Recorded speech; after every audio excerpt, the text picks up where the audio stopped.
welcome to the motherfucking show. Hello. Mr. Gottschall. Back at it again, baby. Back at it again, baby. Let's do it. The OG stream. The OG stream for the OG crowd. Yeah, it's crazy. Crazy. Back at it again. Man, this has been an interesting short week to the pick'em, man, with starting off with Dennis Allen getting canned.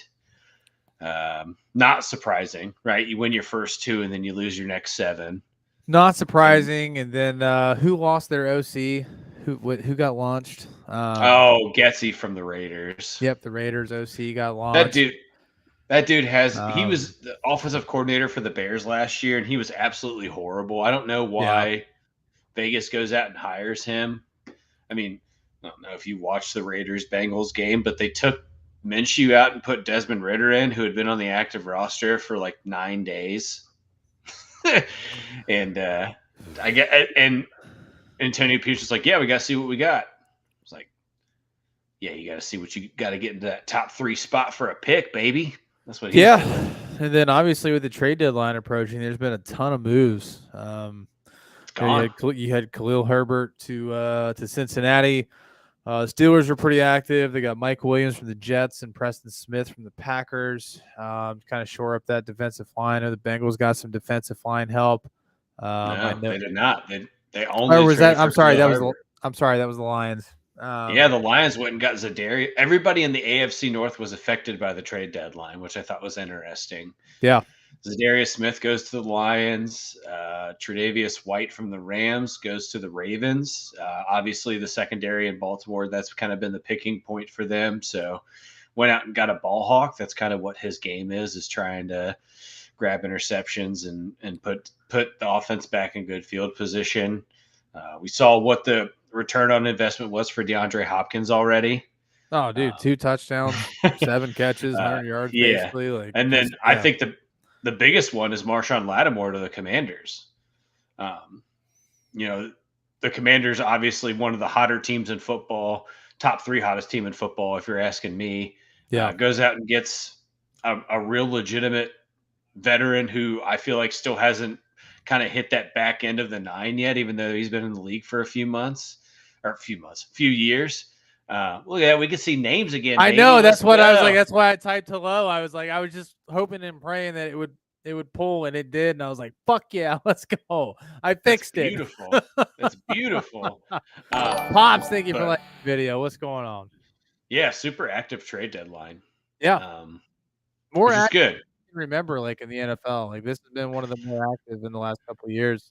Well, the interesting thing from this trade deadline is that there were no trades of first-round picks, which was the first time since 2001 that there was not a trade of a first-round pick at the trade deadline. So yeah, it wasn't anything like crazy. It was just teams like filling gaps, like Pittsburgh for sure. Like they traded a 5th-round pick next year for Mike Williams, which that's whatever. Like, obviously receiver is one of our weak points.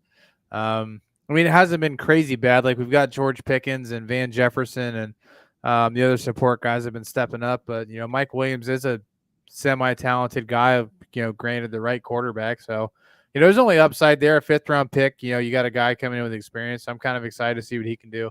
But I was honestly shocked to see them kind of shore up a little bit more on the defensive line there with Preston Smith from the Packers. So I think that's just a depth piece. Yeah, but still, defensive line. And he's not really an edge. Right. Well, I think it's interesting because he's not really an edge rushing outside linebacker either. He's more of a drop back outside linebacker. I wonder. To me that kind of my thought is that Peyton Wilson, then they start putting him more into the role of kind of trying to get after the quarterback a little bit more, and then it provides some relief for him too. So do you think they're trying to make him more of like a TJ Watt-esque type deal with Peyton Wilson and then just kind of I would think so. Smith backfill Peyton's role as like that middle linebacker? Yeah, I think so. You would be crazy not to use Peyton Wilson as somebody to come off the edge with his size and speed. Obviously, he is such a fucking talent. Yeah, he's very athletic. Just from watching him from my perspective, He lacks a lot of the technical stuff that you need from an edge rusher in the NFL, but he's in the right spot to learn that, though. Like, it's not like he's on a team that's rebuilding, right? I mean, he's got a team that is very defensive minded to begin with, and then you have one of the best defensive players in the entire league on that roster to learn from. Like, so it's a win-win. Yeah. So it's a win-win, but chat, we're very happy to be here. It is week 10, but before we get into that, we need to recap week 9. I do want to give an absolute giant shout out to Mr. Taz, Wanell Goodwin. This man has been absolutely dominating the pick'em this year across the board. The last 5 weeks, he has been in double digits with correct picks. Last 5 weeks. He's the only person to do that. 10-4, 14-0, 10-5, 11-5, and 12-3. Like, that's just an absolutely dominant run. So, yeah. He's also leading the entire group of people that are doing that, and that includes us here. So, 92-46. Well done, sir. As far as the panel is concerned, Todd, you've got a very considerable lead. 91-47. Well done, sir. Corey and myself are at 84-54. We are tied, and then Aaron is sitting in the cellar at 80-58. But I'll tell you what, man, we need to start taking some tips from chat because they are fucking tearing it up. So Tez is 92-46, has the lead. Pops overtook second place at 90-48. We've got a two-way tie for third between Josh and Ariel at 89-49. And then Ryan is at 87-51. So overall, I would say if we all bet our own picks, we'd be up a considerable amount. Yeah, dude. Money line in all those games. Being 30 games above 500, if that's the worst that you do, you're still making some money. Right. So obviously an interesting week last week. Statistically speaking, I have a fun one for everybody. In the last 2 weeks, the first 3 games of the week, everybody went the same, and we are all 1-6 in those picks, or 1-5. So it does not make sense to go, at least statistically speaking, it doesn't make sense for us all to pick the same people for the first 3 games because it's not going to work. But interesting. Yeah, we'll see how that goes. The Texans lost a tough one to the Jets, and the Saints, that dumpster fire, somehow they lost to the Panthers. So I didn't watch but still a little shocked that the Saints dropped that one. Yeah, we could talk about the Saints when we get to their game. I have some feelings about them. Yeah, Patriots Titans was exactly what we thought it was going to be. Fucking dogfight. The entire game. It was. Drake May with arguably one of the best plays of the year. And then he throws a stupid pick in overtime to end it. That's a rookie. That's a rookie. Like, absolutely unbelievable play to send it into OT and then just a careless mistake to end it. It was just but that's just rookie quarterback play, literally at its peak. Like, you see the greatness and then you see like the opportunity. Like, that's just exactly what it was. Bears Cardinals, God, the Bears are terrible. Like, I just think Caleb Williams is trash, but we'll get there. Rams Seahawks, thank you Rams, thank you Tez. Helped me survive my last man standing. I took a flyer. I was the only person to take the Rams last week in the last man standing, and man, that was nice. That was scary. So yeah, that came down. That got dicey. Overtime too. Yeah, yeah. That was a walk-off to DeMarcus Robinson of all people. And the Buccaneers losing a tough one to the Chiefs. Like, if there's a team that's lost more tough games this year, I would be hard pressed for you to tell me otherwise. Like, I think have lost. Cincinnati and Tampa Bay are kind of in the same position right now. They have lost so many close games. Like, to great teams. Yeah, like I think it's just them and the Bengals are very similar in terms of they literally could be the 2 top teams in the AFC and the NFC if half those games go their way. So, yeah. But yeah, we've got an interesting Week 10 slate here, and obviously a short week to start for the old Bengals topic conversation we just had. So let's just go ahead and dive right into it. We got the Bengals taking on the Ravens tomorrow night. This game is in Baltimore. Ravens coming off a pretty dominant win over the Broncos, and the Bengals coming off a game they absolutely needed to win and should have won against the Raiders. So. Todd, lead us off, man. What are you rolling with this week? Aaron and Corey are both taking the Ravens in this game. Yeah, I'm taking the Ravens here too, man. I think their opportunity to beat Baltimore already happened in Paycor. On a short week, Baltimore is the best offense in the NFL right now. I don't think that there's really much debate over that, honestly. I mean, they I would they love keep to putting see up somebody argue it. They keep putting up a ton of points. They run the ball well. Oh, chat, just for the record, you do not have to type your name before your pick. We can see your names now. Names are popping up now. So please just type your pick. But I appreciate the effort that went in over the last couple of weeks until we got this right. Yeah, for sure. Run the ball well. Lamar Jackson's having another MVP season. I think I feel pretty confident in saying that this year's actually going much better than last year was for him, even in terms of just quality of production. He's consistently in the top 5. I mean, he's top 5 in quarterback rating, top 5 in completion percentage. Like everything is going well for them offensively. And defensively, I mean, they had a really good week against Denver, only giving up 10 points. A ton of pressure on Bo Nix, forcing him to not necessarily make mistakes. I don't feel like Bo Nix played a bad game. It just wasn't a lot of window of opportunity for him. And then not being able to run the ball, it kills you against Baltimore. If you can't get the run game going, you can't spread out the field, and it puts you in a really bad spot. On the other side of it, I think that the Bengals had a pretty dominant win over the Raiders, and I agree with you. They had to win that game. They won that game in the fashion that they should have.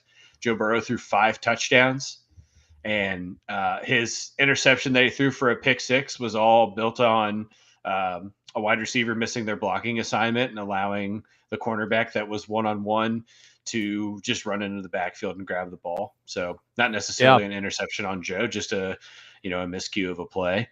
But Joe threw 5 touchdowns, and to me didn't make any mistakes. One semi-bad throw that you could argue that Shavash could have gone up and grabbed, but hit the tip of his fingers and fell down. So, the offense looked great again. It's the same thing we've kind of been talking about. Defensively, Trey Hendrickson had 4 sacks, right? I think that's something that we have to talk about. 4 sacks in a single. Take all my talking points. Gosh darn you! Having 4 sacks in a single game is not easy, and I understand that the Raiders were pretty banged up on the offensive line, but that's what great players do. They capitalize on the opportunity to get in the backfield and make bad decisions, and that's exactly what Trey Hendrickson did. Sure. I mean, he's leading the league in sacks. To me, right now, if we're talking about edge rushers, I think he's playing the best overall edge rusher in football. I'm sure you don't agree with me on that, which is fine. But I think right now he's playing the best edge rusher that the league has in terms of pressures on the quarterback, sacks. Right? Yeah. I think I think it'd be hard pressed to argue. I mean, I think the big thing is like early part of the season, we were talking about where is he at? Where's Trey at? This is a guy that had dominated the league over the last couple of years as far as being, one of those guys on a small market team, but it was very productive. And like, I would say the first 5-6 weeks of the season, you and Corey were both religiously saying, where's Trey Hendrickson? Where's the impact? Like, we need him to step up. And over these last 3 weeks, like, we've seen the guy that we've seen over the last couple seasons. Like, Trey Hendrickson has been absolutely incredible over these last couple weeks. And to throw 4 sacks up in a game, I don't care if it's the Raiders. I don't care what team it is. 4 sacks is an incredible accomplishment in a football game. And I think a big part of the reason why he didn't put those numbers up in the first few weeks is because the interior defensive line was so beat up. You could double team Trey Hendrickson. Now with Sheldon Rankins and Chris Jenkins and BJ Hill and Jackson McKinney all healthy and playing well, you can't double team Trey anymore because someone else is going to get in the backfield. Tez, what up, baby? Tez, we were talking about you just singing your praises. You're absolutely tearing it up. The last 5 weeks, you've been double digits in wins predicted, which is something that nobody else has done. And you are leading the entire pick'em in your picks. So you are you're one game ahead of Todd, but outside of that, you guys are dominating. So well done. Yeah. But yeah, we got Bengals on the road versus Baltimore. Aaron, Corey, Todd, Josh, and Pops, they all have the Ravens. So your pick would be much appreciated in this. So what's the weather supposed to be like out there in Baltimore tomorrow? I don't know, man, but one more point before, I want to move on from here. I just want to talk very briefly about Cam Taylor-Britt. And, I think Corey was defending him pretty aggressively to start the season, and he played really well the first 2 weeks. Sure. Since then, statistically, he is the worst cornerback in one-on-one coverage in the NFL. He's given up like 460 something yards and and matchups thrown at him. Right? We're calling that one-on-one matchups. It happened again a few times in this game against Jacoby Myers, which, if you're a wide receiver in the NFL, you can get open, right? That's the reason why you're drafted. That's the reason why you're playing. But a couple of the routes that he was burned on were simple routes were misdirect back towards the middle of the field. A cornerback in the NFL should be able to cover that pretty consistently, and that's really where he's gotten burned up is that initial move 5 to 8 yards down the field. So I don't know if at this point for him it's like a mental battle that he's having a hard time and he's getting inside of himself, but just has really regressed this year over the last 2 years. And I don't know if that has something to do with not having, a guy like Eli Apple. I know people used to shit on Eli Apple a lot, but he was one of the best one-on-one defenders as a cornerback for Cincinnati. I mean, he was the best one-on-one defender for the last couple of years in Cincinnati. I think he was one of the better in the AFC as well. And he's now the guy that's being targeted for that more frequently. And I think it's starting to show a little bit. And I think that's where Baltimore can capitalize. And that's where Lamar Jackson can capitalize. Don't forget that they traded for Deontay Johnson last week. He's going to play He's going to play tomorrow. This will be his first game in a Ravens uniform. And you and I both know really well that Deontay Johnson is very good one-on-one. Once he shored his hands up, he was one of the better guys in one-on-one coverage. So interested to see how Lamar goes after that. And don't forget Zay Flowers has 100-yard plus games this year. So Cincinnati's got a tall task defensively again. They played Baltimore very well in the run when they played them a few weeks ago in Paycor. Held Derrick Henry to 33 yards before overtime. So I think the big test for them is how are they going to slow down Lamar Jackson throwing the ball? Because I could very much see them, meaning Baltimore, go out and absolutely attack them over the field as soon as they get the ball and pushing Cincinnati's defense down the field. That's my projection. I think that they'll attempt the run game. They'll test the waters. And if things are kind of dry, they'll just let Lamar cook, which he's done very, very well so far. I will say that you talked me out of taking the Bengals. I think they have to prove. I had it in my mind going in here that there was not. There had to be so many reasons for me not to take them that I wouldn't. But everything that you laid out, I was dead set on taking Cincinnati. This is a game they've got to win. And in my opinion, if they want to stay competitive in this playoff race, and I think they are really playing great football. If Joe Burrow, if these teams, the games that they lost, if their record was better, he would be at the top of the MVP conversation when you look at 100%. the way that he's playing football. The man has thrown 5 touchdowns in multiple games this year, and over 300 yards. Like the dude is absolutely slinging and playing at the top of his game right now. Like the fact that they are 4-5 is a travesty. Absolutely. Like, it's an absolute travesty.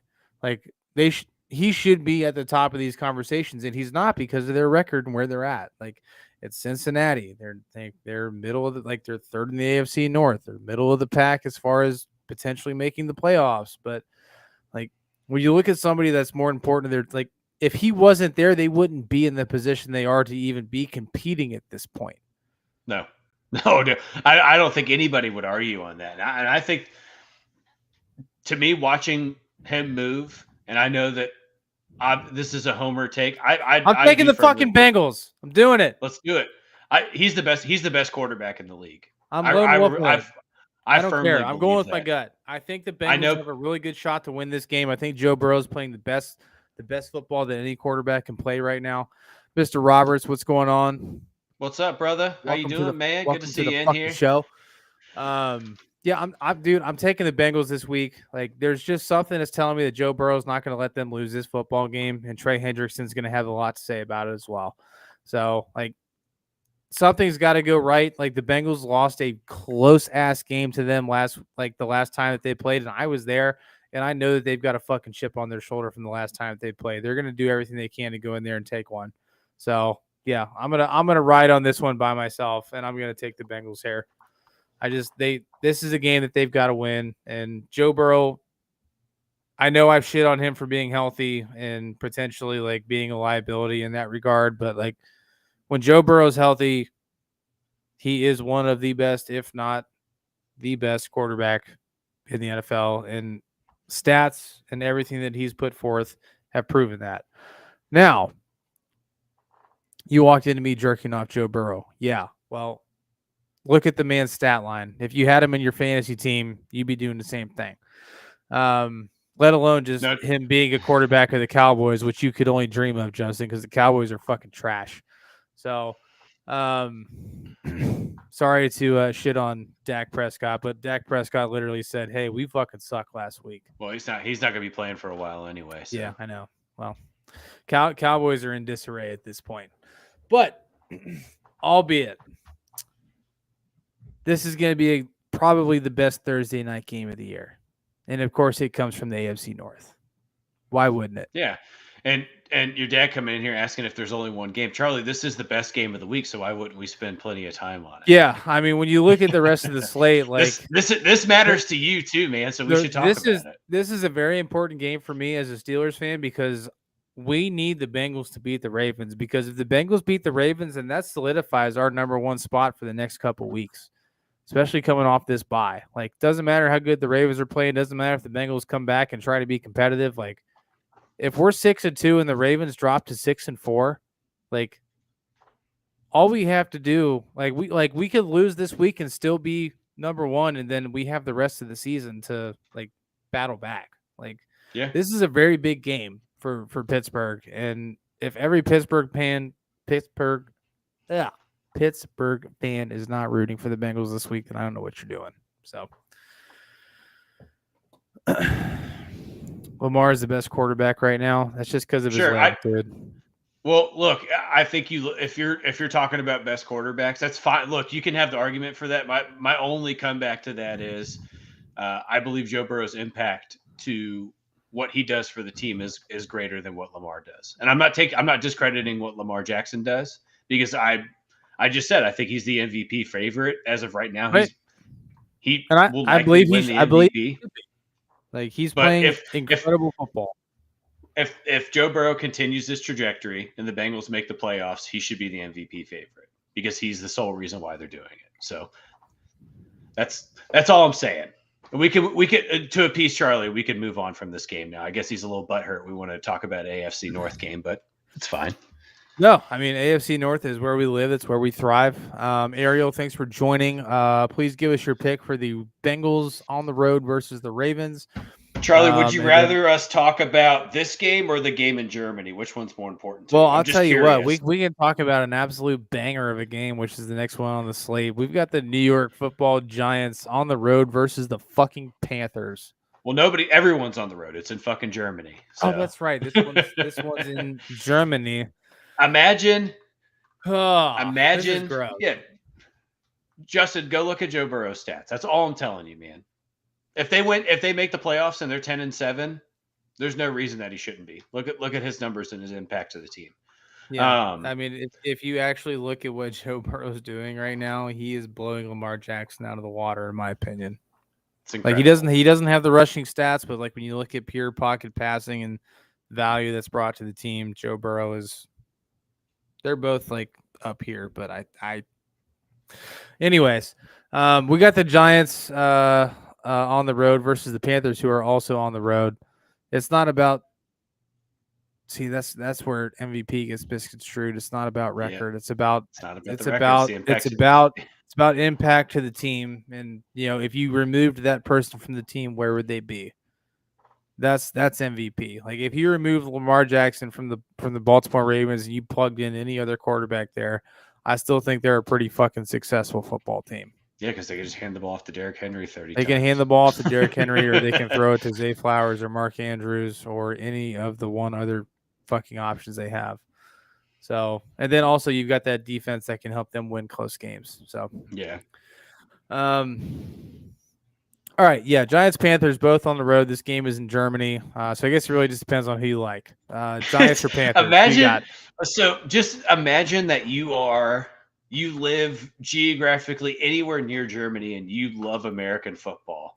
You save up your money.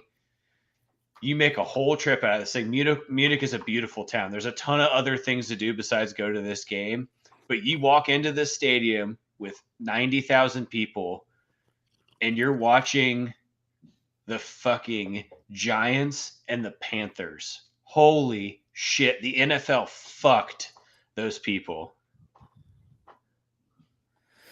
Yeah, this is brutal. But I'm telling you right now, since this game is overseas, it is going to be very loosely called. There's going to be a lot of fucking points scored. I don't know. The Giants don't put a lot of points on the board. I'm telling you right now, I'm taking the Panthers in this game. Reason being is I think that they want to try to get the young bucks some attention worldwide, and I'm taking the Panthers on a flyer. Like I'm doing some weird shit this week. I'm going to take the Giants. This is a fucking crapshoot. And Tez, my point being, if you pick Burrow as the MVP, if they do go 10-7 and make the playoffs, I think there is an argument there that he should win MVP. That's all I'm saying. 10-7 teams with 10-7 records, I'm sure they've had their prospective player win an MVP. I don't know the stats on that, but and Justin, if I'm voting for a Heisman winner right now, my personal pick is Ashton Jeanty from Boise State. Absolutely. I don't know if there could be any other pick. Well, I think you can make it. I mean, you can make a strong argument that Travis Hunter should be up there. Cam Ward from Miami of Florida, second in the league in passing yards. I believe he's first in touchdowns. Doesn't turn the ball over a lot. He's been a quarterback in college football since you and I were in high school, but he's good at it. So he's a good college football quarterback. But yeah, man, this game fucking sucks. I mean, like, can you just imagine that you bought tickets for this game? And you're like, oh shit, well maybe, this is great. They're going to have football in Germany. I'm going to get to go to my first NFL game ever. And you're watching two of the worst teams, worst teams in the league. Yep. The NFL that's why I'm taking the Panthers on a flyer. That's it. The NFL needs to do better than that. If you're gonna play internationally, they do. Right. It is what it is. They do. Bengals Ravens should be over there. Or that would be interesting. Playing a divisional matchup overseas would be fucking. That would be nuts. Teams, as a fan, I would fucking blow a gasket if that happened. If the Steelers and the Bengals played, let's say the Steelers and the Ravens, with their record right now, played overseas, you would lose your fucking mind, and you know it. Oh, I would absolutely. I would go bonkers. It would be ridiculous. It's fine. Look, I understand. Hey, but you know what? I'd actually be pumped up because guess what? Russell Wilson does great on plane trips. Yeah, he goes into his fucking robot chamber and Charges his lithium-ion Tez batteries. needs your pick for this game, Giants Panthers. Let me know who you got. All right. Well, let's not waste any more time on that game. And let's move on. Did Corey and Aaron both pick the Giants? Everybody took the Giants. I'm the only one that took the Panthers in this one, but that's a game that can go either way, so I'm actually excited about that one. Starting off lone wolf, just hedging the odds from last week. I love it. Yeah, I mean, like literally last 2 weeks, like we all went the same and we all lost the first 2 games. I love it. I'm here for it, dude. So taking some flyers, trying to climb back in and get some back up on you. So going a little bit different on the games that we can afford to go different, although Tez has faded both of those and I don't feel very confident. All right. Yeah, you're not playing into the hot hand. Not playing into the hot hands of you or him. So all right. Playing into the hot hand of Aaron, who's been terrible. So, all right. Next game on the slate. It's going to be our first 1 o'clock game. We've got the San Francisco 49ers on the road in Tampa. Christian McCaffrey is slated to start, I believe. He's slated to be back this week after undergoing the double Achilles heel thing in Germany or whatever he did. So he's back. He's back. And taking on Baker Mayfield, who has been absolutely fucking electric. He had another really good game. He played very, very well. Pat Mahomes played extremely well in that game. And I think Baker basically went tit for tat with him the whole game, and his leading receiver was Cade Otton. Right? Like I think Baker Mayfield has been electric. He's played very well. I will continue to say it. Baker Mayfield is elite. He has been elite since he was in fucking Cleveland, who is worthless, a worthless franchise that does not know how to develop talent in any way, shape, or form. But all that being said, we've got the 49ers on the road in Tampa. We've already got some split decisions here. Half of it's 49ers, half of it's Buccaneers. Aaron is taking the 49ers. Corey is taking the Buccaneers. So, Todd, I'll pass it to you. Who you got? I'm going to take the 49ers here. Coming off the bye week, they got healthier, which I think was a big thing for them. They've been super banged up the whole year. Obviously, the wide receiver room with losing Brandon Ayuk for the season. Debo's been down. Jennings has been down. Kittle's had injuries. We talked about McCaffrey. Jordan Mason's been hurt. Everybody's pretty much healthy. That is going to be healthy for this season, right? I think or at least at this point in time. I'm not going to fade the bye week. That traditionally that teams come off the bye week and play pretty strong. At least this year, it's kind of shown that way. So I'm going to take San Francisco here, but I think this is going to be a fucking shootout, dude. This is going to be a high scoring game. See, this is a week where I am just like my head versus my gut have a very big clash. Go with your gut, brother. Because the Buccaneers have lost heartbreakers the last 3 weeks. Like literally the last 3 weeks, they have lost games, but they have lost games to great teams, and they have all been close. Yeah. So if we recap the games here, the Buccaneers lose in overtime to the Chiefs on Monday night.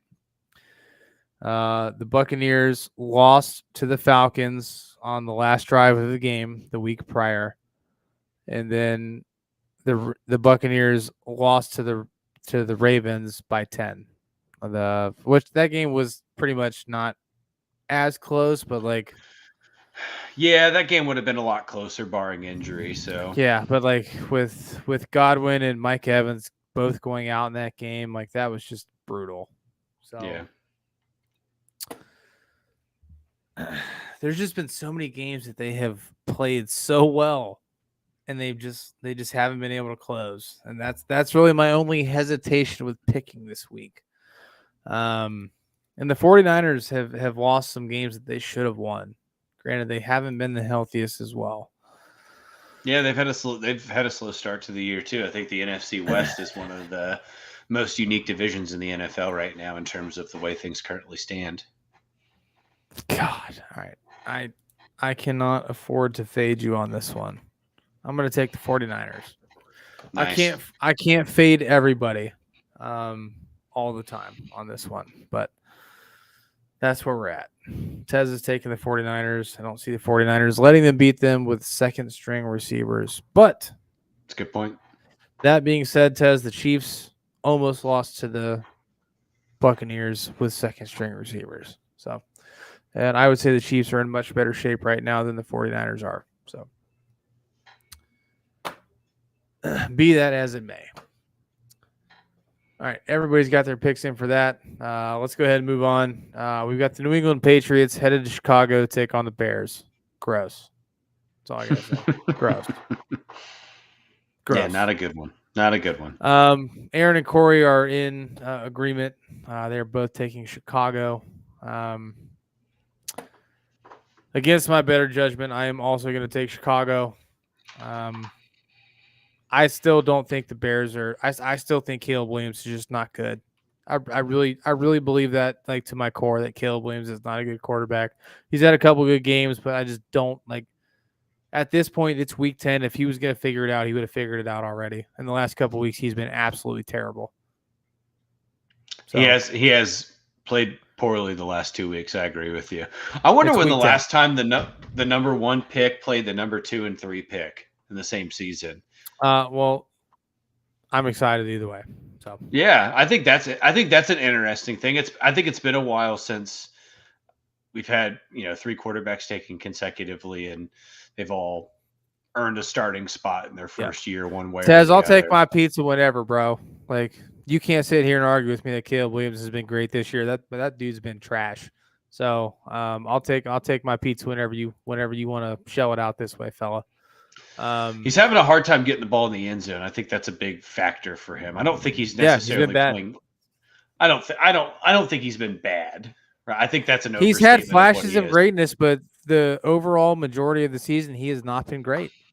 I think really the problem though is that if you're comparing him to what Jaden Daniels has done, it's not fair. Or like what CJ Stroud did last year, it's not fair, right? The O-line those guys has been horrible the last 2 weeks. He's been getting sacked like crazy. He has not been trash. Well, when you go 10 for 22 with 87 passing yards, that's pretty bad. I think the only quarterback that's been sacked more than him is Deshaun Watson, if memory serves. It might be Daniel Jones, I'm not sure. But my point being is that I think there's not time for development for these young guys anymore. They have to get in and be great right away, and there's not really any time that they slow down or they have a couple bad games, people automatically flip the switch that they're not good. I don't think that's the case. I think that you're in a circumstance right now where, yes, the weapons that he has right now, they should be scoring more points. I don't debate that. But if you're comparing him to what Jaden Daniels has done, you're comparing him to an outlier. That doesn't happen very often. There's not a lot of guys that come in their first year and everything clicks, right? And maybe it's an offensive coordinator situation. It could be. I don't know. And look, I think Matt Eberflus is one of the worst coaches in the league. I think that plays a factor into it as well. I am shocked that he was able to keep his job after last year. I certainly thought he was going to be one of the fired coaches on Black Tuesday, Black Monday, whatever they call it, when all these guys get fired. But I don't think we give young quarterbacks enough grace sometimes to get into this league and get comfortable. That's kind of what I'm getting at. Now, I think that I don't think it's unfair to say that he hasn't met the expectation that was set forth for him, right? There were a lot of people that were saying that he was going to be this great quarterback and do all these amazing things because he has all of these tangible parts of him that make him a great quarterback. That's true. That's all still there, but it doesn't always just click right away. I think that we haven't given Caleb Williams enough grace yet. Now, again, it's hard to say that when you've seen a guy like Jaden Daniels and, Ariel's comment in here saying that he's the better quarterback. Right now, I 110% agree with you. I'd be stupid not to agree with you. Long term, though, I do think that Caleb Williams will be a better quarterback in the long term in this league than Jaden Daniels. I just think it's taking him more time to get to where he needs to get to. So we'll see. But I am taking the Bears. The Patriots defense is dog shit. They let Tony Pollard had like 130 yards on the ground last week. There's no reason the Titans should be able to move the ball like that. They might be the worst team in the NFL, the Titans, even though they just beat the Patriots. The only reason I feel the way I feel in regards to Caleb Williams is the fact that the hubris and the lack of humility that he had entering the league really jaded my perspective on him and his talent.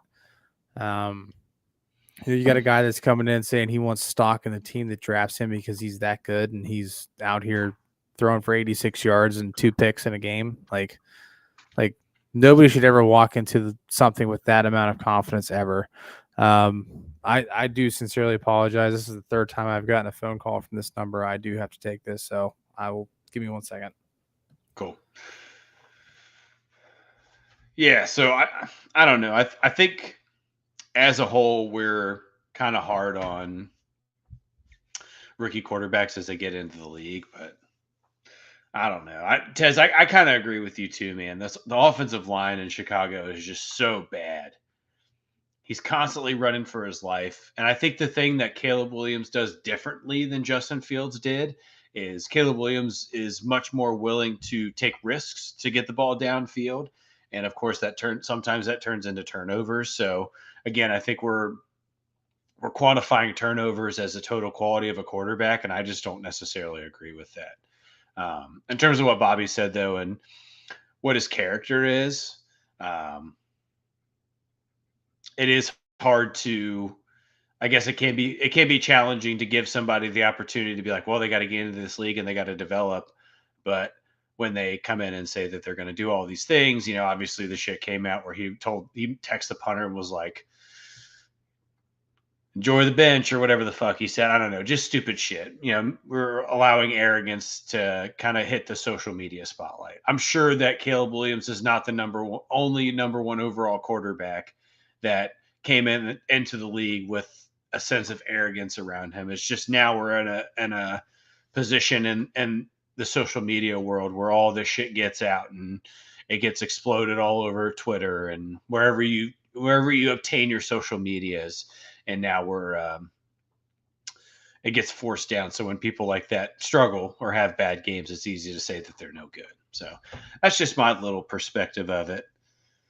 So I don't know if anybody else has any perspective on that, but I'm going to do a little college football here while Bobby's on the phone, because I think that it's worthwhile to talk about a little CFB, because we had a little CFP action last night. We got the top 12 announced. For the first time, we get the top 12 in the college football playoffs. And kind of interesting, because it used to be 2 mid-majors or 2 non-power 4 schools, but now we just have 1, with BYU obviously joining the Big 12. But Boise State cracking into the top 12 for the CFP, I think that's a pretty interesting take. Somebody asked earlier, Justin asked earlier in the chat who we thought was going to win the Heisman. I said Ashton Genty.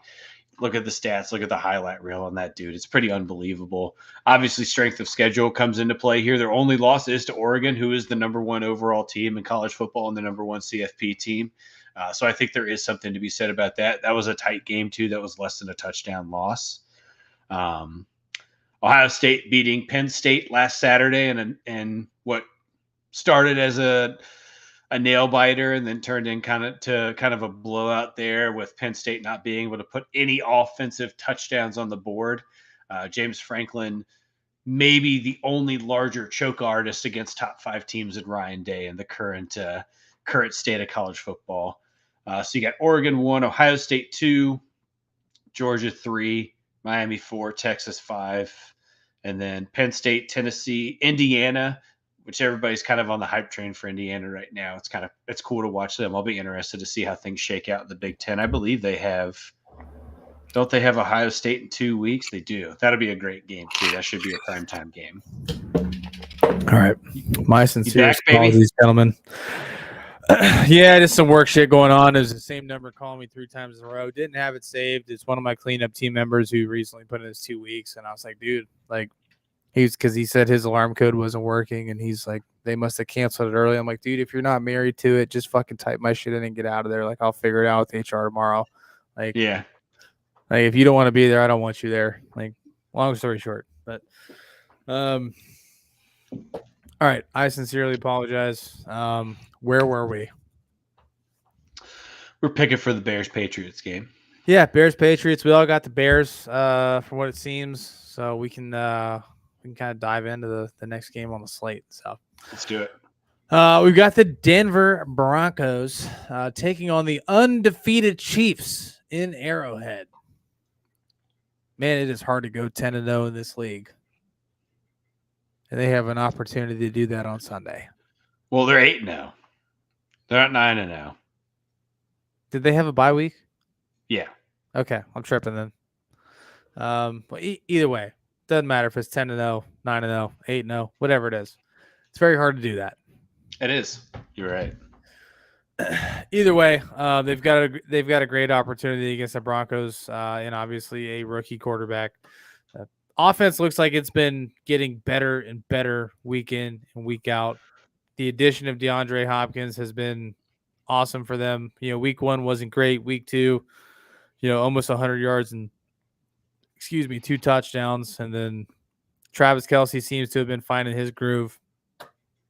They made some acquisitions right before the trade deadline. Chiefs are rolling right now, man, and it sucks to see. Sucks to see. Yeah, it's annoying. Taking the Chiefs. Yeah, I mean, I'm taking the Chiefs too. Like, yeah, I can't. Is Corey still fading the Chiefs, or did he pick them this week? No. Everybody's got the Chiefs. Yeah, he's been trying to fade him since week 5 or 6. So this isn't a week you can fade him, man. It's the Broncos. Like the Broncos, Bo Nix has been playing some great football for a rookie. Like, it is interesting though, because like their 5 wins are the Bucks, who they handedly beat them, the Jets, who whatever, the Saints, and the Panthers. Am I missing one? Bucks, Jets, Saints, Panthers. Who's their 5th win? Why am I? Oh, Raiders. So their 5 wins, 4 of their 5 wins are against not so great teams, and they got their shit kicked in against Baltimore, which is crazy. Derek come in here saying, "And Bo, I trust." I think you're in a good spot with Bo Nix. I really do. Big Broncos fan. Oh, really? Yep. Interesting. All-time favorite Bronco. Drop it in the chat for me, Derek. I'm just interested to see. Terrell Davis. No question. Terrell Davis? That's mine. Okay, that's fair. That's mine. I'm just curious. Terrell Davis, NFL Game Day 2000. Forget about it. Terrell Davis was amazing. He was unstoppable, dude. He was almost like Elway. Okay, that's a good one too. I thought maybe I was a little worried you're going to throw like a Bill Romanowski or something in there, and I was going to judge you, but that's fine. I'll take Elway. Romanowski's just. Terrell Davis was incrable. Ed McCaffrey's probably a close second for me. Yeah, I saw a great compilation of Bill Romanowski just doing crazy shit on the field. That dude was the foulest of the foul when he played. Just absolutely juiced out of his mind, spitting in people's eyes, stepping on them, kicking them, punching them, just fucking insane. I like it. He's a piece of shit as he used to be. He's very humble about things now. He's opened up. Elway or Von Miller. Von Miller's a good choice there too. Yeah, probably one of the better defenders all time for the Broncos. Absolutely. Yeah. That being said, I'm taking the Chiefs. Yeah. Champ Bailey. Good one, Ariel. Another great one. Broncos were pretty deep. They've had some good. I would say they've been more talented on the defensive side of the ball than the offensive side. Ooh, that's interesting. I was going to say their best player now is a defensive back. So, but Pat Surtain the second, junior, whatever he calls himself, is unbelievable. That dude flies over the field. I like watching him, man. He's he gets great. the shit kicked out. He puts himself into some areas where he gets hit hard, but dude, it's fun watching him play. He flies over all over the field. Good. I love it. He's very good. That being said, Derek, sorry, we're all taking the Chiefs. It's just hard to bet against them right now until we see them falter. So if we see the refs, holster their flags instead of letting them fly. Yeah. I mean, you can't really argue with that logic at this point. So, a lot of Champ Bailey coming in the chat. Yeah, Champ Bailey was amazing. Well, you got to think we're all like kind of around the same age, right? Champ Bailey was awesome. He was a fucking dog, dude. He was great at Georgia too. I mean, he was one of the. I mean, you could have him in a conversation as one of the best defensive backs in college football history. He was unbelievable. He was so fast. Yeah, he comes from that Sean Taylor era, that Ed Reed era of like Brian Dawkins. Brian Dawkins. Like that era of defensive back was menacing. Fucking John Lynch. Oh my God. That dude used to just destroy people. I love it. Yeah. You just can't play football like that anymore. Like, nah. Well, shit, with fucking the way Brian Branch got ejected, I don't think you can hit people in the open field anymore. What the fuck was that? We got to talk. We'll talk about that later. We'll talk about Demaryius Thomas, rest in peace. DeMarcus Ware. That's a good one too. A lot of good Broncos, man. The Broncos have had some pretty talented players. That is for damn sure. Absolutely. All right. Probably don't need to spend too much time on the next game. We got the Bills on the road in Indianapolis. I would assume we're all taking the Bills. Do you have any thoughts on this one? No. Josh Allen should be in the MVP conversation too. I mean, I know Agreed. He is, but he's playing very, very good football as well. I'm interested to see Amari Cooper.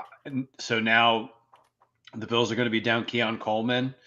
So I'm interested to see what that offense. I want to see Keon Coleman and Amari Cooper on the field for multiple games to see how they complement each other. We're not going to get to see that just yet, but the AFC is just absolutely 110% theirs to win. So yeah, they just need to these are games that they absolutely should win. I mean, Buffalo does sometimes kind of play down to the talent level they're playing against. They've historically done that in the Josh Allen era and the Sean McDermott era, but yeah, the Colts are rough. No, for sure. Josh coming in with the comment. Terrell Davis, 1,000 rushing yards in one game in NFL Game Day 2000, 15-minute quarters. I remember watching Josh do that. No shit. He did it? It was incredible. Yes. That's pretty impressive. Yeah. Yep. And that's a game where you could actually jump, but there was a glitch where you could jump into the uprights and like on a kick, like on field goals or kicks. Field goals. You could block it from standing on the uprights because you climbed on it. It was absolutely. Absolutely. Such an underrated original PlayStation game there. But we all got the Bills there. Not a shock. Next game on the slate. This is a tough one for me to pick. Got the Steelers on the road in the old nation's capital versus Commanders. So let me ask before we start doing pick. I'm assuming that Corey and Aaron also had the Bills, right? Yes. Okay. So. And they both also have the Commanders. Okay. So do you think that this is the Steelers' first game where they're actually playing a real offensive threat?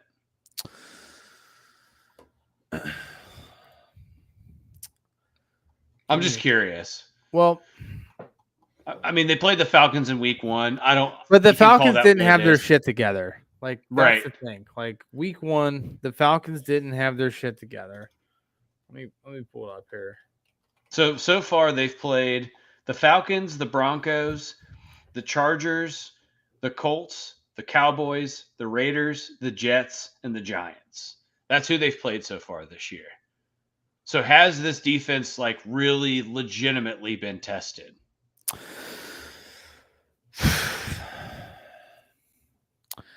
Falcons, Broncos, Chargers, Colts, Cowboys. I would say the biggest test was probably, unfortunately, against the Cowboys. Yeah. And look, I'm not trying, and I'm not like No, setting this like up you're, as like no, a you're discrediting the Steelers defense, but I think my point being is that they're 6-2. They should be 6-2, right? Based on the caliber of football they've played. they should be I 8-0. think No. right. Like They they should not shouldn't have have lost to the lost to the Colts. Cowboys or the Colts. You're right. So I guess my point being is that I think this is the first time where the Steelers are legitimately being like this is a real challenge where they're going to have to go touchdown for touchdown. Because I don't think, I mean, obviously the Commanders put points on the board, but this is a top 3 defense. I think this is probably I think it's the number 2 defense in the league right now. But this is the first time where I feel like we're going to see them like kind of get pushed up on a little bit. And I'm excited, man. Like, I think this is a great test for them because if they win this game, they're 110% a playoff, like legitimate playoff contender, regardless of what you want to say about the offense. You know, maybe old Sussy Russy being the quarterback for this team was the right move, and things are looking better for them on the offensive side of the ball. This defense is what it is. They get to the quarterback really, really well. They make people make mistakes. I'm taking the Commanders, and the only reason I'm taking the Commanders is because I only think there's one team that's hotter than them right now, and it's the Lions. And the Commanders have really only lost one game since week 1. They've only lost one game since week 1, and it was to the Ravens, who are my pick to win the AFC right now. So, yeah, I think this is Pittsburgh's real legitimate like grit test to if they win this game. I could see them like actually being, and look, I'm just calling this historically since towards the end of Big Ben's era. They're just not they haven't been a good playoff team. They've struggled in the playoffs. They do really well in the regular season. It's the conversation that happens over and over again. But if they beat the Commanders, they really are in a position where I feel like they could win some playoff games. Sure. Yeah, I mean, I think you said it best, man. Like, obviously we lost a couple tough ones, back-to-back weeks. One that I think was questionable, especially with some calls from the referees. That's the game in Indy. The Cowboys game we just straight up lost. It is what it is. I think every team's had a game or two where, you had one decided by refs and you had one that you lost that you should have won. Sure. That's just the way that it fit. Besides the Chiefs, because the Chiefs are just the Chiefs and even the Zebras are on their side. So, that being said, this is a very important game for Pittsburgh. And I do have a lot of crow to eat in regards to Tomlin making the switch to Russell Wilson because I was very adamantly against it. And I think even last week, like you saw the ball that Russell threw to Pickens on the sideline that was just absolutely perfect. Like right down in the red zone. Like he threw it. He kind of curved back in at the 10 and caught it and got tackled at the 5. Like it was just a perfectly placed ball. He's always been good at it. Russell Wilson's playing some great football. I'm taking the Steelers this week. It's fair. Taking the Steelers this week. I think this is a game that's a coin flip. I love what Jaden Daniels is doing, and my biggest fear in this game is that the Commanders are going to do exactly what they did to the Bengals, and Noah Brown is just going to eat them up on the 2nd and short, 3rd and shorts, and just move the chains and kill the clock, and they're going to score touchdowns. Like that's my big fear. Yeah, that's the recipe for the for the Commanders, right? Is if they can keep the defense on the field. Here's the reason I'm saying that if they win this game and they're 7-2, you and I both know the Steelers' schedule for the rest of the year is a fucking gauntlet, right? Excluding the Browns, every team that they play, and I guess I honestly I think right now I consider the Bengals too. So they have 4 of their last I got it right games. here. So after this game, they play the Ravens, Browns, Bengals, Browns, Eagles, Ravens, Chiefs, Bengals. It's a gauntlet. That is fucking gnarly. Outside You of the two games with the Browns, like you've got the Ravens. You've got the Ravens, twice? You've got the Bengals twice. You've got the Eagles and Chiefs. So outside of the Browns, you've got the Ravens and Bengals twice, and you've got the Eagles and Chiefs. Like, that's fucking nuts. That's a gauntlet, dude. So that's what I'm like saying. This is like a must-win game, almost at this point. Like, this is a must-win game. Like, for Pittsburgh. Like, they've got to win this game if they want to make the playoffs. Yeah. Ariel with a good point, too, just saying, have the Commanders faced a defense like this yet? And he's absolutely right. I don't think they have. I don't really think there's not too many other teams. I mean, they did, right? Like they've played statistically the Ravens. Right. They played the Ravens and they lost, right? So they played the number 1 defense. Now they're playing the number 2 defense. So let's take a look at who the Ravens have played up to this point. So they had the Bucks week 1, Giants week 2, Bengals, Cardinals, Browns, and then the Ravens, Panthers, Bears, who've got a pretty solid defense, Giants, and now they're playing the Steelers. So they played the Giants twice. Yeah, I mean, realistically speaking, they haven't played a defense this good since they played the Ravens, where they only lost by 7. That being said, they only lost by 7. It's 30-23.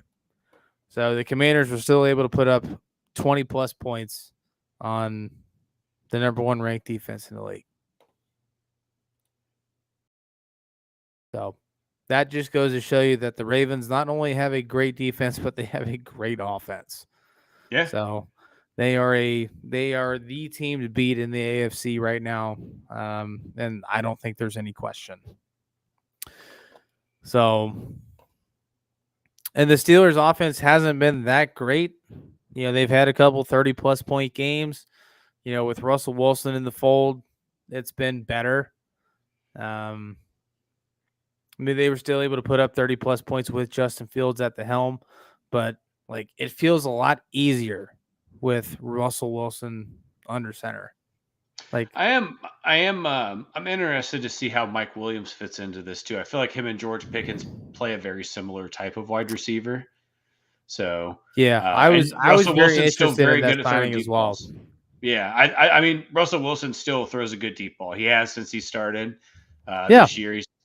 He makes. I think that's why you see guys like Tyler Lockett and like still like having successes because of what Russell Wilson did for them years ago. Like, yeah, the man like Tyler Lockett was a perennial talent because he could run a good route deep, and Russell Wilson threw such a good ball that it didn't matter like what route he ran. It was just the ball was going to be right there and right there in the basket. Yep. So yeah, I'm taking the Steelers this week. This is just a guttural pick for me. Like this week has just been purely guttural picks. Where Aaron and Corey at on this game? I'm curious. Commanders. They're taking clean sweep on the chat for the Steelers, and then you're the lone wolf for the Steelers on the panel. That's interesting. Yeah. Yeah, Pops is taking the Steelers as well. Yeah, it's definitely interesting. Ariel's taking the Steelers too. So yeah, everybody did. Clean sweep in the chat, and I'm the only one on the panel that's taking the Steelers. So I honestly don't know how to feel about that because, like, you know, granted the chat has been consistently better as far as the picks go, but there's also been some weird games that, you know, we've been right on and they've been wrong on. So it's just, you know, you can't.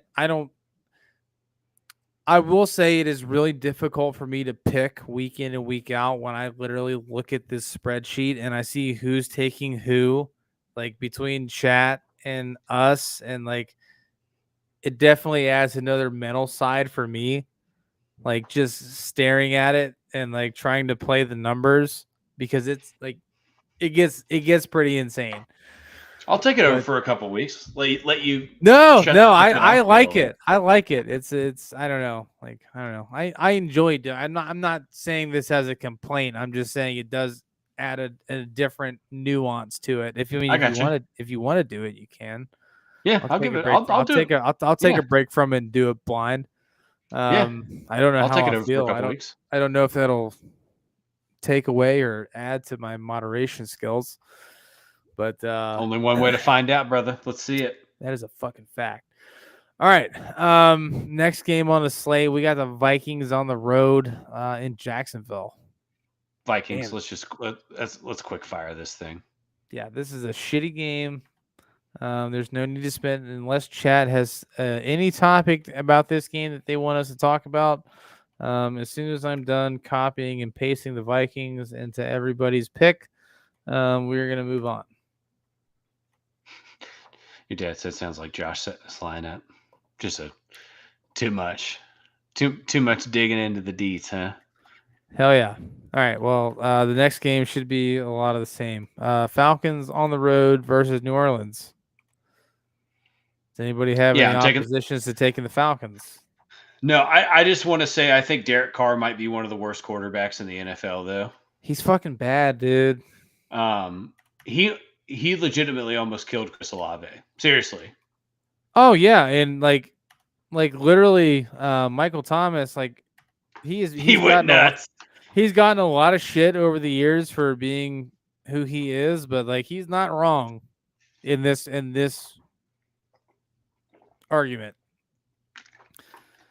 It was kind of like when Drew Brees served up Reggie Bush, like on that fucking halfback screen to the right, where he just got fucking drilled. Reggie Bush said he still hasn't forgiven Drew Brees for that. How can you? I just watched a podcast with him a couple weeks ago, and so they asked him about it. He's like, "I'll never forgive him for that. He changed the whole trajectory of my NFL career." I mean, after a hit like that, where you get hit in the next fucking month, like, look at what the perfect hit did to Antonio Brown. Like a hit like that can literally change your life. Yeah. Look, my piece I want to say about the Saints, and I do think Dennis Allen deserved to be fired. I don't even think he should have been the head coach for them going into this season. Hold on. Tez said this game is going to be close, but give me the Vikings. All right, please elaborate. I need some elaboration. Interesting. I need some elaboration on that, Tez. You tell me why the Jaguars are going to keep it close with Minnesota. But Todd, continue. And maybe he's thinking Minnesota's slowing down. I don't know. But here's my thing. Derek Carr has had some good years. And I made a really, really cold take a couple years ago on Derek Carr, and I've eaten crow for it. I thought after that season where they made the playoffs and they played the Bengals in the playoffs, I thought Derek Carr was going to bounce back and have another really, really nice year. And the only thing I've seen from Derek Carr is less than mediocre. Bad decision-making, holding onto the ball, setting people up to get, take big hits. Just sucks. If I'm who I think they're special teams coaches, their interim head coach. I would bench him and just play Spencer Rattler for the rest of the year. Let the young guy get some reps. Yeah. And also, I just want to say, you guys gave me a hard time when I said that the Saints were going to be the worst team in the NFL. Like, there's no way. And then they won 2 games in a row, and you guys were like, "Whoa, look at this!" And then I think I was right. I don't want to. No, I mean, I think I was right. This is the correct platform for you to toot your own horn. When you're right. And, I'm going to continue beating that fucking Baker Mayfield drum until you guys fucking believe me and chant with me. But for right now, you have the horn and you can toot it because the Saints have just been they've been in this awful. Well, they've been in this payroll hell for fucking years, dude, where they have to cut and renegotiate, and they're always over the salary cap. I'm for Cam Jordan, I'm disappointed. Like, I don't know. I'm sure people saw sucks. I love Cam Jordan. He said, we just lost to the Panthers. Like, I feel so bad for him because, there's not a lot of guys left in this league, dude, that give it all to one franchise. It's just the way that it is. You got to go get the bag. And New Orleans is taking compensation-wise, has taken very good care of him. He should be a guy that gets the conversation about being in Canton. But I feel so bad for him that 5 years ago, they were in the NFC Championship game.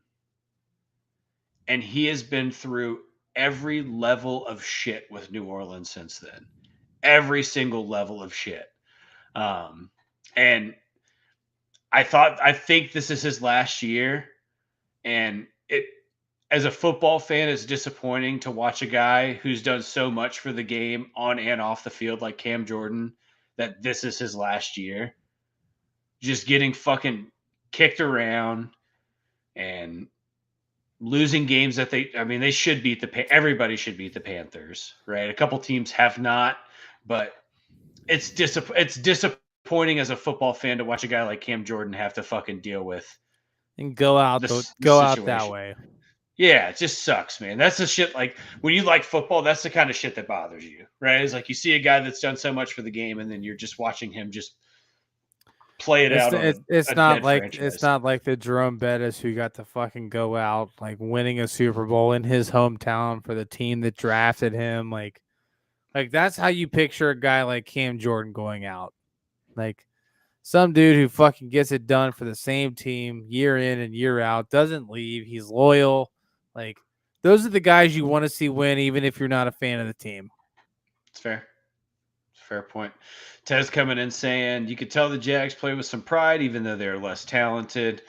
They play as hard as they can. Most of their games have been close. That is true.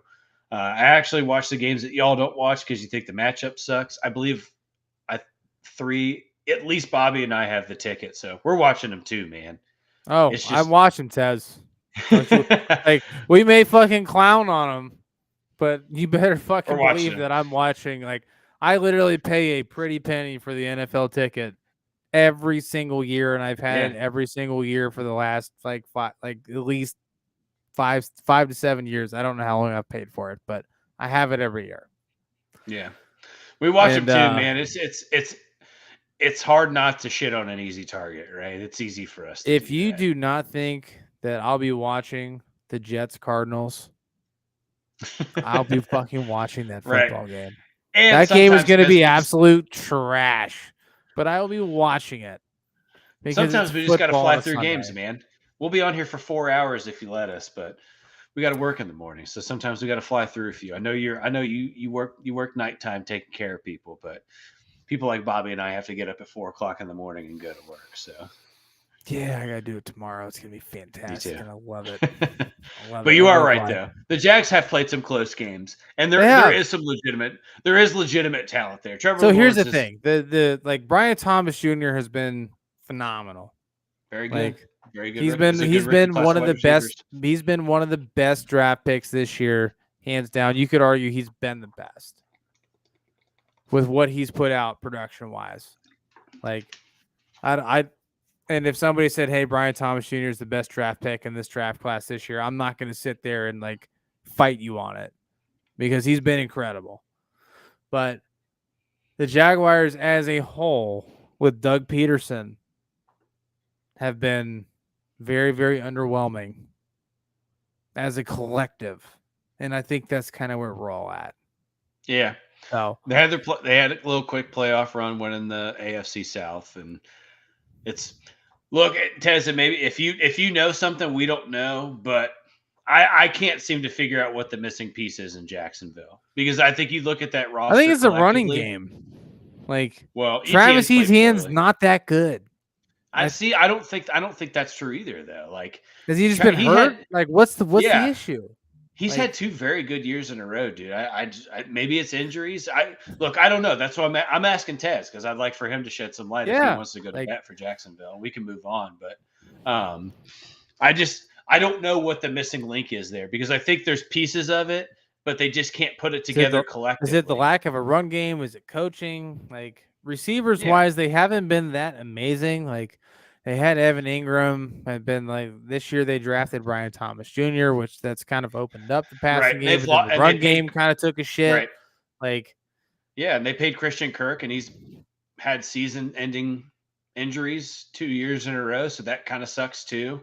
So I don't know. I'm just curious. Is it a compilation of everything? Like, just give us your opinion. Like, that's what we're here for. Like, this isn't a platform where we're like, hey, you listen to us and we're always right. Yeah. Like, no, like Yeah. we're fucking wrong. We're wrong a lot. Right. And defensive Josh Allen, I just haven't heard his name as much this year. I don't know. He changed his name. That's why. Well, it's hyphen now. I don't know what the last part of his last name is. He changed his name. He didn't want to be the other Josh Allen, and he was doing just fine as the other Josh Allen. Josh Hines Allen, that's his name now. Yeah, and then he changed his name, and now he's not good. So I got a little skin in the game in that though, because he's a former Wildcat. So I like him. That's why I like him. But claws up, baby. Or is that something y'all say? I don't know. No, it's go Cats go. That's fine though. Oh, okay. Yeah, we'll go. We'll roll with it. Yeah, close enough. All right. We all got the Falcons. Let's move on here to another exciting football matchup. Tennessee Titans in LA against the Chargers. That's all I got. Jim Harbaugh should legitimately, if the Chargers make the playoffs, he should legitimately be in the conversation for Coach of the Year. I think he should run for president. It's nuts, dude. He wins. That's what the dude knows how to win. The Chargers are fucking bad, and they're winning football games. Well, their defense is unbelievable, dude. It's unreal how good. But overall, ranking, their team, they're a bad football team. Yeah, and they're winning football games. They don't let other teams score on them, dude. They only have to score 21 to win. They only give up 16, 17 points a game. Yeah, it's crazy. Yeah, look, I'm taking the Chargers.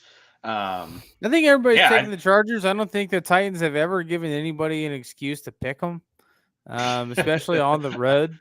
Other than when they play the Patriots. Yeah, I mean let's be real. The Patriots are garbage, but the Chargers, in all honesty, the Chargers are not a bad football team. They've got a lot of talented players. They do. Justin Herbert is a guy that we have talked about since he came into the league about being, he could have been an elite quarterback. He's obviously not even close to that at this point in his career. I think he has the ability to be a really solid game manager and be a above average quarterback. But as far as the elite status, I think that has come and gone for Justin Herbert. I think he is more in the realm of a quality game manager he won't lose you a game, but he's not gonna go and win you a football game. And I think that's where Justin Herbert has kind of landed in his six years in the NFL, 7, somewhere in that ballpark. So he's the same draft class as Burrow. So yeah, so 5. I mean, if you're going back and redoing it, would you take Justin Herbert or Joe Burrow? 10 times out of 10, you're taking Joe Burrow. Sure. I don't think it's a question. It would be interesting if the Chargers have the coach of the year and comeback player of the year, because J.K. Dobbins is going to, barring any health, he should have a 1,000-yard season, which I think is phenomenal. Yeah, really I love the fact that J.K. Dobbins is doing well. That's one guy in the AFC North that you're man, fuck, he's with the Ravens, but this kid is never had a chance to play well or do anything, and now he's actually healthy for a season and he's just crushing it. Yeah, dude, his one healthy year in Baltimore, he was a terror, and he's doing the same thing for LA. So, yeah, he's been incredible. Happy to see him healthy, man. I really am. It's nice to see guys get their. I hope that this turns into another opportunity for him. And even though he's an Ohio State fella, I respect talent. I don't have to. We don't have to talk about where he's from. Ezekiel Elliott used to be good too. So that's fair. That's fair. Yeah, Zeke was a monster back in his prime. That's for sure. All right. Well, let's move on. We've got the New York Football Jets taking things. Who's worse, a Duke basketball fan or an Ohio State football fan? Duke basketball, 100%, no questions. I agree with you on that. Yeah, Duke basketball fans just suck. So that's just where I've landed on it. I agree. But yeah, so we are now obviously Titan Chargers was the first 4:00 game. This is the second one on the slate. We've got the Jets on the road in Arizona. Sorry, I completely forgot. I need to recap Corey and Aaron. They both took the Chargers, they both took the Falcons, they both took the Vikings and the Commanders. So hope that catches us up on the last four. For the next game, they are split though. Aaron taking the Jets on the road. Corey taking the Cardinals at home. This is a tough one. But fuck. This is a tough one. Dude, the Cardinals are in first place in the NFC West. This is before the bird. This is I'm taking the Cardinals. This is before we cut the bird, so I'm going to take the Cardinals as well. They've been playing good football, man. I don't think there's much of a debate there. They've had a couple of games where they've been super slow, but they capitalize. Trey McBride's been really good. He is as advertised. He is 100% as advertised. He's tough. He's sure-handed. He tries to find. He finds the marker wherever he's at. James Conner's had a good year. Marvin Harrison Jr. has played well when he's been targeted, but he's just not really targeted that often, which I think is kind of weird. But again, they've been able to do so much in the running game and special teams. They haven't really necessarily had to dig too much offensively. They have one of the really arguably maybe the best special teams in the league. Top 5 though. It's kind of crazy. Yeah. They do some cool shit on special teams. No, that's Josh fair. taking the Jets here.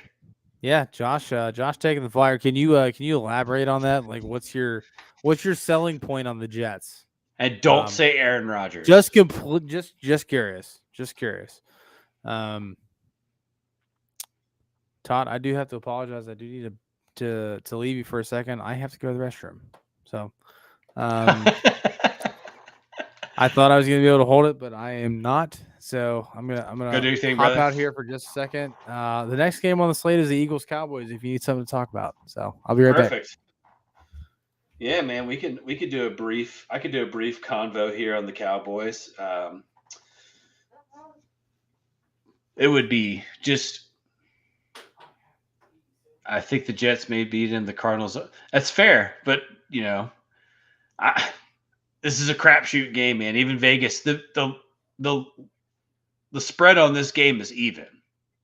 Doesn't juice anyway right now. So even Vegas doesn't know what the fuck's going to happen in this game. Eagles Cowboys though, obviously Dak Prescott going down. It sounds like this hamstring injury he got in this game on Sunday is a little bit more serious than originally advertised. So it's Cooper Rush. CeeDee Lamb, they're going to kind of take it day by day.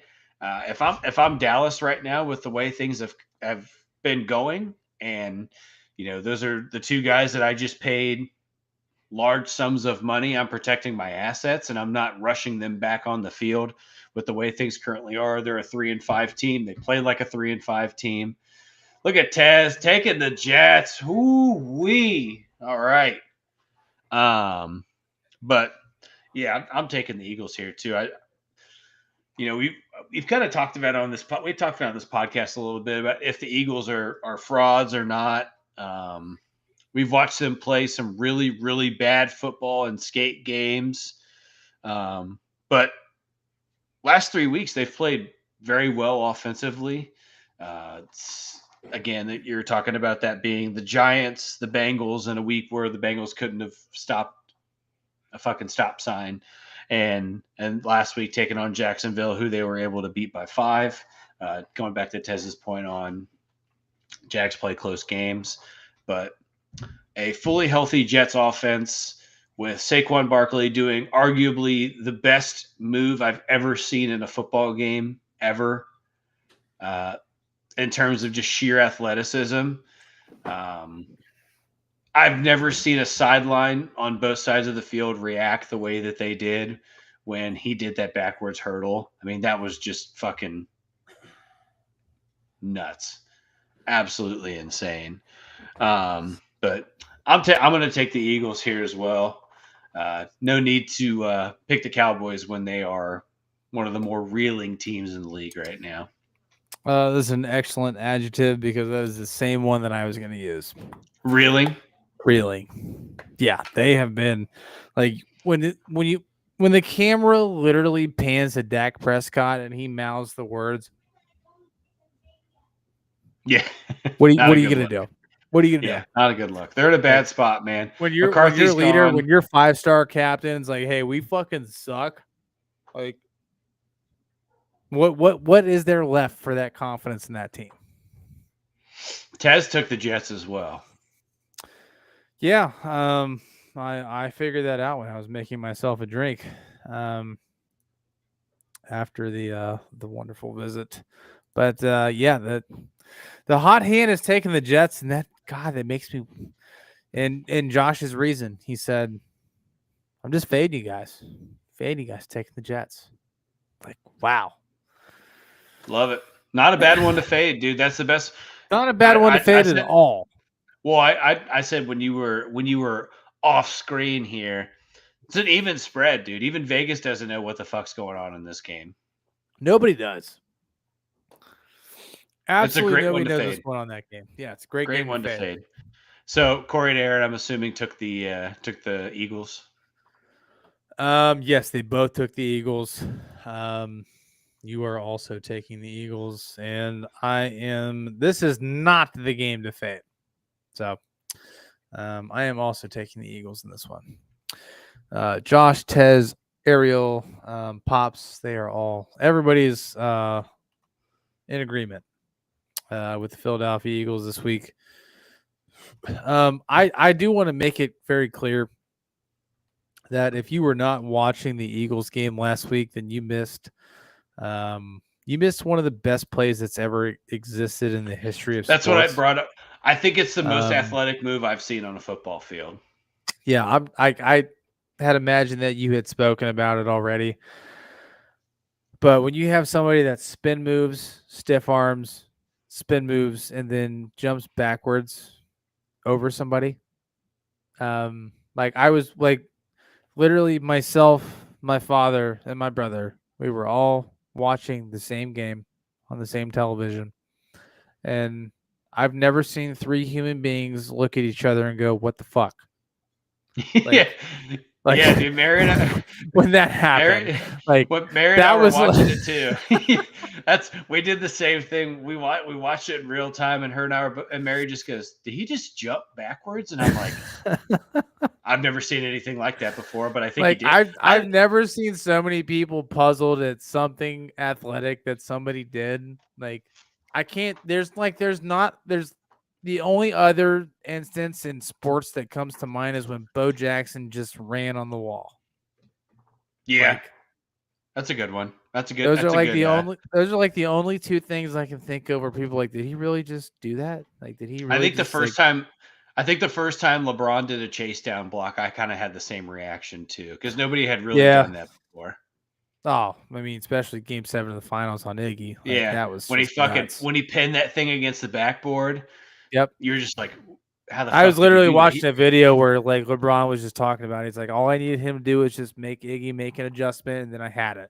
Like, we've been talking about it all year, and then it happened in fucking Game 7 of the finals, and it was just like, just one of those moments where you're just like, you're literally watching it, and it was just like, what?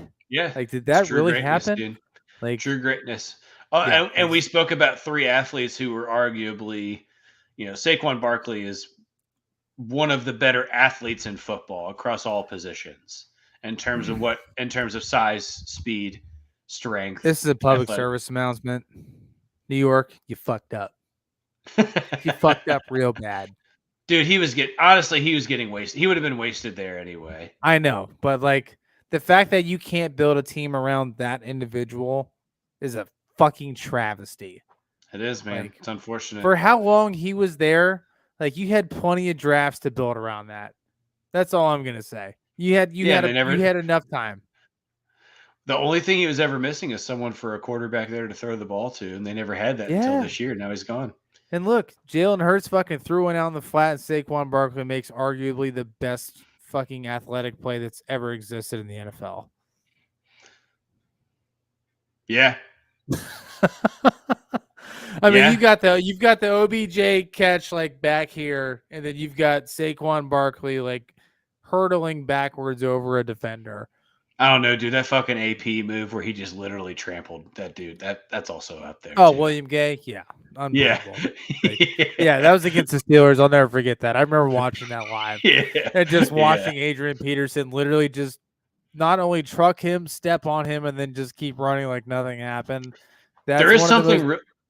There's something really special. Things you could ever experience as a fan. There is something really special about those plays, though, where like, you know, obviously too, we're talking about watching multiple screens with having the ticket on, then you have another TV on watching, but like that moment of silence when a play like that happens, that says everything that you need to know about like the magnitude of what it was. You know what I mean? Like that'll be in every highlight reel.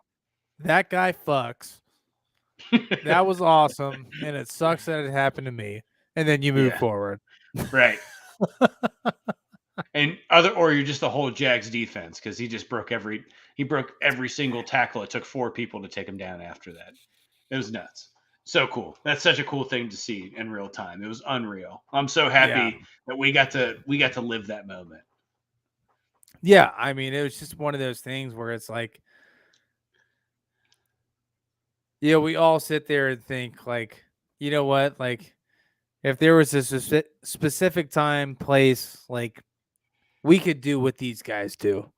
But like, and then you see something like that, and you're like, there's no fucking shot in the history of mankind that my brain would have ever thought, even if I had the same build and athletic ability, like would I have had that same instinct to just say, you know what, I'm going to spin move, stiff arm, spin move, and then jump backwards over a defender. Like that's just pure instinct. Like there is a specific level of mental fortitude that these guys have that it's just unmatched, dude. These guys are smart and they're savvy. Like hell yeah. They're professionals, man. They should be. It comes with the territory, and it's like they're professionals.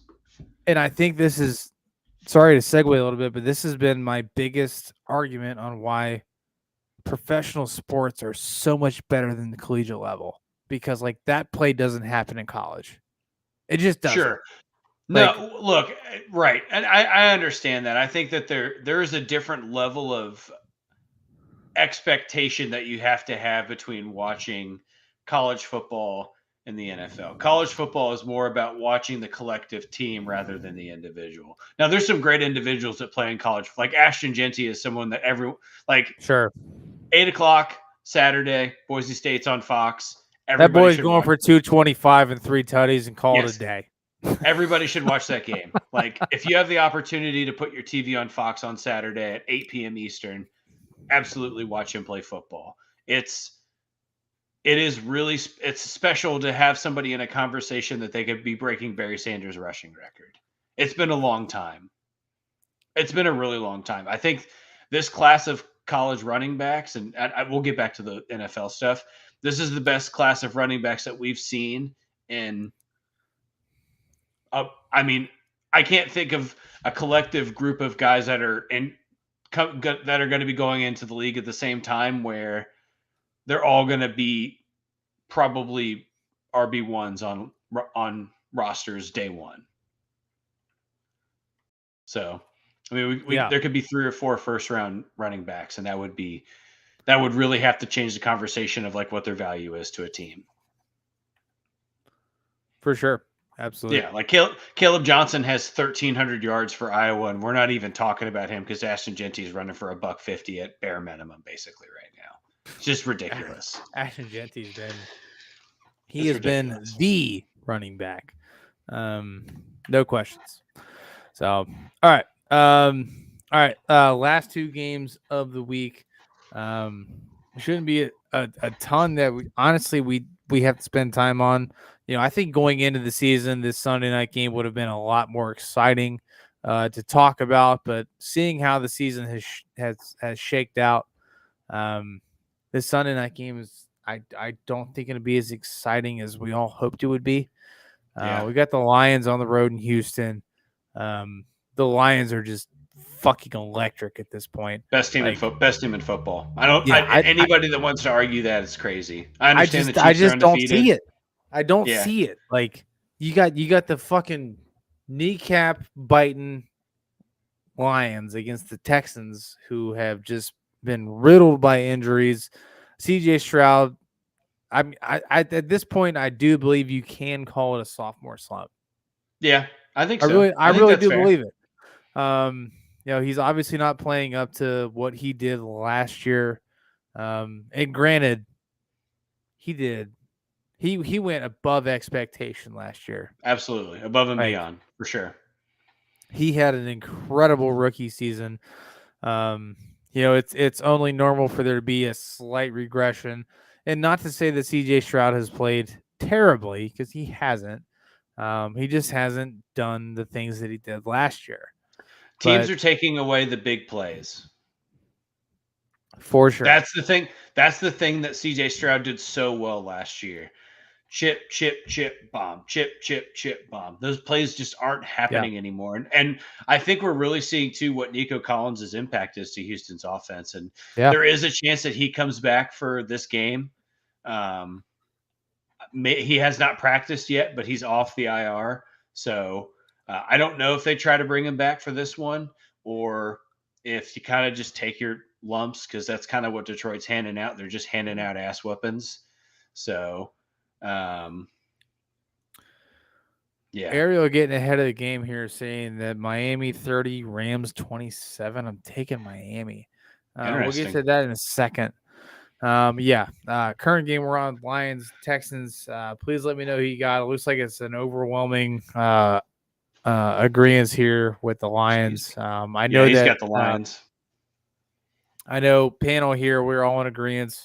Lions. It looks like the chat's taking the Lions as well. Yeah, it's the best team in football. No reason to fade them right now. They've got the best running game. You've got Jared Goff, who has completed his 30 passes, I think, have been all completed to Amon-Ra St. Brown. Yes. One person, 30, his last 30 completions have been to the same human being. 30 targets, 30 receptions for Amon-Ra St. Brown in the last 5 weeks. That's fucking nuts. That's ridiculous. Yeah. So, look, and I think it's, a lot of people are like, why isn't Jared Goff in the MVP conversation? The stats, he doesn't have the bang, boom, big plays that kind of match the MVP stats. Also, the Lions are just so fucking good. It's hard to pick one person to be an MVP from there. They just do. They do everything that they're doing right now. They're doing it so well that Jared Goff is doing what is necessary, and now he's doing it exceeding expectations. Right, last 5 weeks, his completion percentage is 85%. That's video game shit, right? But then you have, you just said, it's the best running back room in football. You have, I think, you got Dave Montgomery and Jahmyr Gibbs. You got both of them running for 60, 70-yard touchdowns week in and week out. It's just they combine. They combine for 250 yards a week of total offense. It's absurd. It has been the best decision I've ever made in a fantasy football league, and I will say that time and time again.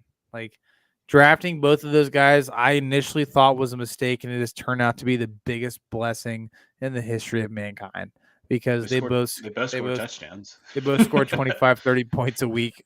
Jared Goff has been the least effective person that I drafted on that team. Yeah, because he doesn't have to throw the ball in the end zone, because you get inside the 10 and you can just alternate carries. It's nuts. But here's the thing. We get so caught up in this MVP race being about quarterbacks just throwing the deep ball or this and that. And it's the MVP race should be about who is the most effective in their team. And Jared Goff should be in that conversation, because not every week it is necessary. If you're the quarterback of your team, you know what's good for your team. And if 1 week it's the running game, let him eat. If 1 week it's the passing game, I'm going to eat. Like, that is the definition of the Detroit Lions. Yeah. It does, like, he literally had a week where he threw for almost 400 yards passing and tore it up and threw like and 3 then or 4 another week where he touchdowns. threw for like 60 and they had 42 points. It just doesn't make sense. Right. It's not, right. That's the definition of a leader, in my opinion. Like, the most valuable person is not necessarily the person who's lighting up the stat sheet. It's the person that knows their fucking role, and he knows it to a T, and he plays it to a T. Like, if he doesn't have to do it all every week, he doesn't. No. Like, you just let it happen and let the vibes roll out, and you're there. Like, I don't know, man. Like, I think the MVP conversation needs to be readjusted, because this is a man that should definitely be in it. Like, obviously the quarterback is the most important position on the team, but game in and game out, it's like some games you don't need to be the guy. Like, that's what you have the team for. Like, if there was a collective MVP vote, like, for the team that is the most valuable team to the NFL, the Detroit Lions would have it. Well, everything that they're doing right now is correct, and they have getting Zadarius Smith only makes them more of a threat too. By the way, like, he's not Aiden Hutchinson. Is nuts. Yeah, he's not Aiden Hutchinson. But that's the best. That's the best trade of this trade deadline, and I don't think it's even close. Yep. Yeah, no, the Lions are scary. I really, at this point in the season, I think it's going to be Chiefs Lions in the Super Bowl, and man, I hope it's the Lions. It'll be fun. I really do hope that they can come through and just fucking beat the Chiefs. Like, be big time. It'd be big for the city of Detroit too, man. It in a whole way, like, it would be massive for them to do that. It'd be a big up for Detroit. Yeah, like, I really do think that this game, at the end of the season, is going to be Chiefs Lions, and man, like, if that's what it comes down to, you're going to see me rocking the fucking silver and blue. Yeah, I'll be wearing Honolulu blue for that. Yeah, absolutely. I don't think there's anybody that's going to be rooting for the Chiefs that's not either a Swiftie or a legitimate Chiefs fan. Yeah, yeah, that's true. That is true. They're fun to hate right now. Oh, yeah, absolutely. 100%. Tez saying it's going to be Rams and Chiefs. That's an interesting take. Well, speaking of the Rams, we got them on Monday night. They're going to be taking on the Dolphins. Dolphins have kind of been underwhelming this year. This is a team that's been riddled by injury yet again. The main injury obviously being Tua. He's back. But the Rams have been playing some really good football. Yeah, Kyron Williams has been incredible. Yeah, he's been great. Getting Cooper Kupp and obviously Puka got ejected in the first quarter of the game Sunday, but getting both of those guys back is a big help. It didn't matter in overtime. Demarcus Robinson still, catches the game-winning pass, whatever. I completely forgot, Todd. We forgot to talk about the ejection. We did. Puka got ejected. He punched. No, I'm not talking about Brian Branch. Talk about Brian Branch. Softest ejection in the history of sports. Other than when was it Luka Doncic? Who was it that dropped the ball in front of an official? And it was Luka. And they teed him up, and then he got ejected right after because he was like, "What the fuck did I do?" And they ejected him. For football, it's the softest ejection I've seen. There were harder hits that day that did not have ejections. Jordan Poyer who was it? Was it Jalen Waddle that he hit in that game in Buffalo and destroyed him? The hit that Chris Olave took was 2 helmets against his helmet. Like, he got fucked up. It's honestly like it was a really disappointing.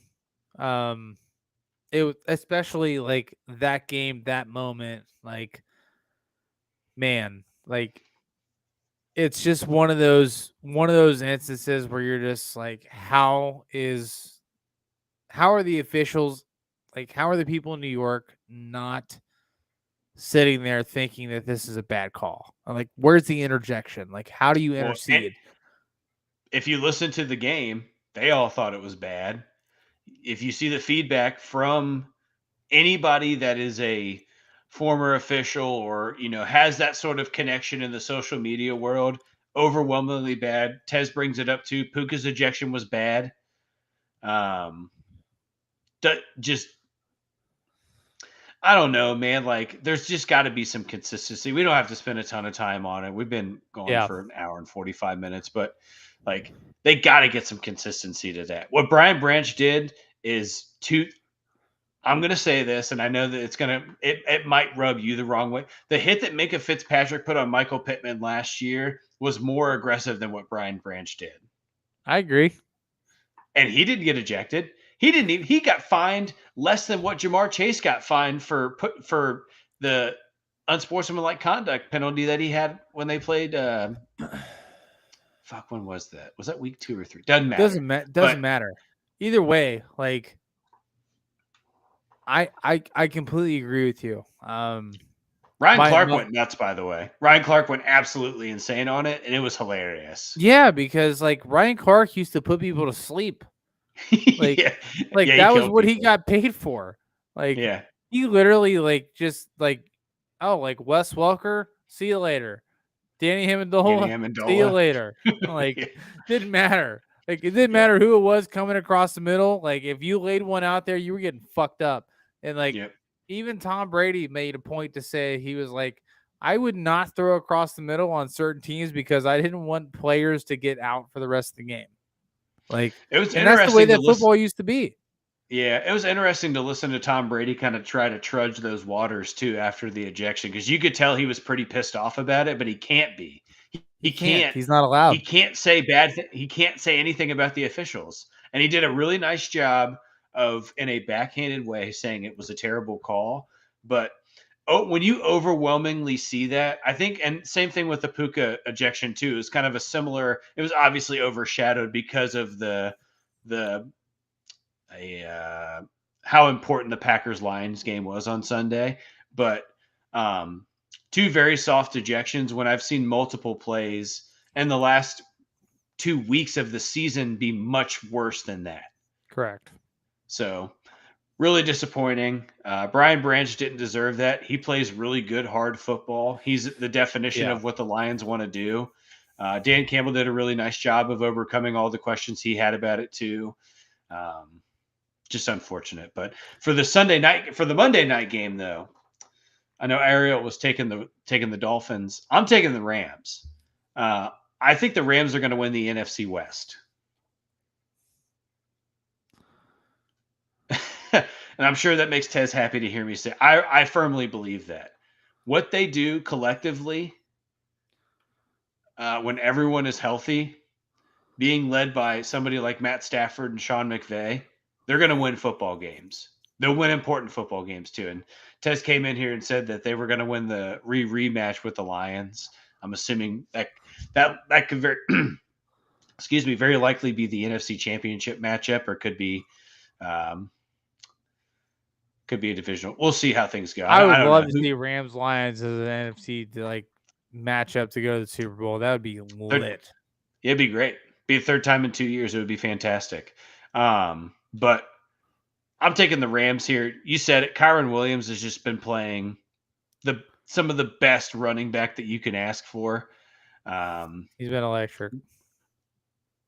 They've too been kind of hit by the injury bug. We were talking about them being sellers. Obviously, their only move they made was Tre'Davious White going to the Ravens.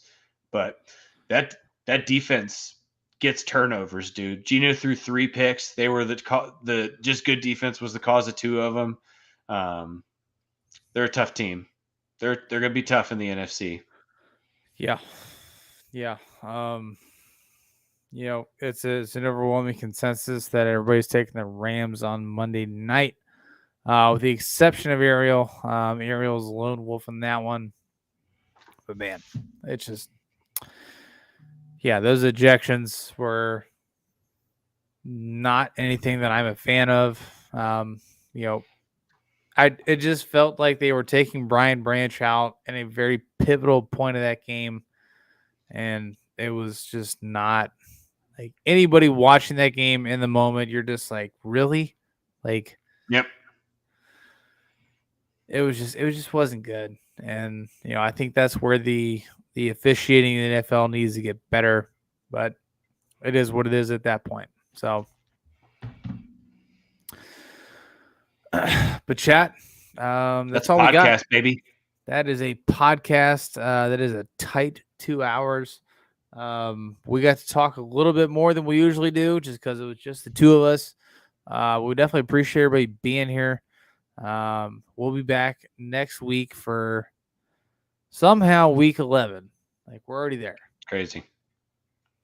Not quite sure how we're getting this far this fast, but it is what it is, baby. It is what it is. Wow. At the end of the day, we enjoy everybody. Thank you so much for coming in and week out and giving us your picks. We will make sure to be here next week. But until then, best of luck in your fantasy leagues. Best of luck to the teams that you guys root for. And we will see you guys next Wednesday for the Week 11 pod. Peace.